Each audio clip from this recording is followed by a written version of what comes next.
40s, they bring over Tupi Namba masons, stone masons, sailors on the boats. And some of those Tupi Namba escape altogether. They melt into the kingdoms, what within the kingdoms of Congo and Ndongo.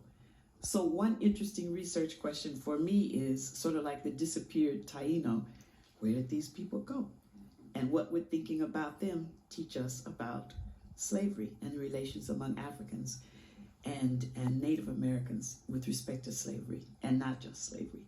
This is a picture with which I'm sure it depicts things that most people in this region would be familiar with, which is the massacre of the Pequod in 1937 in Connecticut. This is one of the beginnings of a massive deportation of Native American people from New England to the Caribbean. So it then posits another question: where did these people go? They go to everywhere in the Caribbean. They go to the Bahamas, they go to Barbados, they go to Jamaica. So when I was a child, probably like many of you who are at least my age or older, we were always taught the Indians, the Native Americans, are largely disappeared. I have there a quote from Herman Melville, the book that we all had to read in school, Moby Dick, where he says, you know, the name of the boat, the ship is the Pequod, first of all, and we don't even know why it's the Pequod when we're reading it. But he says, you will no doubt remember, the Pequod was the name of a celebrated tribe of Massachusetts Indians, now extinct as the ancient Medes. So he's writing this in 1851, but these supposedly extinct people, many of them are not just still here in New England, but are also in the Caribbean. And in fact, one of the things that was most astonishing to me in trying to do the research of Black people and Native Americans side by side in this question of slavery is an intra-American slave trade that went on in the Caribbean, a waterborne traffic. They didn't cross the Atlantic, but was going around in the Caribbean, was a very, very large flow of slavery. The estimate now is that over a period of 400 years, more than 2.5 million Native persons, many of them from New England, were in slavery in the Caribbean. This is besides the Taino who lived there. This is another set. And this saltwater trade expelled them all over the Caribbean, to Little Bonaire and Curacao, to the many small Lucayas, to Hispaniola, and to Puerto Rico.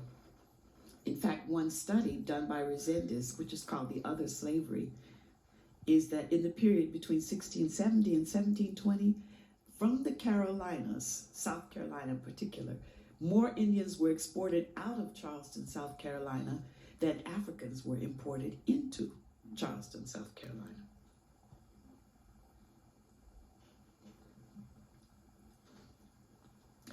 So one of the chief things that I've been doing in trying to do research about botanical knowledge in the Caribbean is looking at this question of Black people and Native Americans, or enslaved Africans and enslaved Native Americans, living side by side during a period when we were told, at least when I was in school, that all these people had disappeared.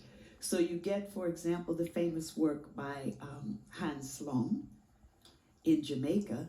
And if you read the archive, if you read the original, which many of these originals are in Brown's JCB library, you get this understanding that these supposedly disappeared Indians and these enslaved Africans are actually living side by side for quite some time in many of the Caribbean countries. This is a quote just from Jamaica, from the Natural History of Jamaica done by one Hans Sloane, in which he talks over and over again about the Indians and the Negroes, the Indians and the Negroes, even Indian and Negro doctors, and the diseases that they were able to cure using plants that were natural to Jamaica. And deep inside the book, the Hans Sloane book, is an account of a Lucaya, which is the other name for the Bahamas, a Lucaya couple enslaved in Hispaniola, and how they tried to get away. And then they returned to slavery. So you have to ask yourself, we all learn in school about how Native Americans disappeared in the United States, supposedly, how they disappeared as well in the Caribbean, but they show up over and over again in these natural histories.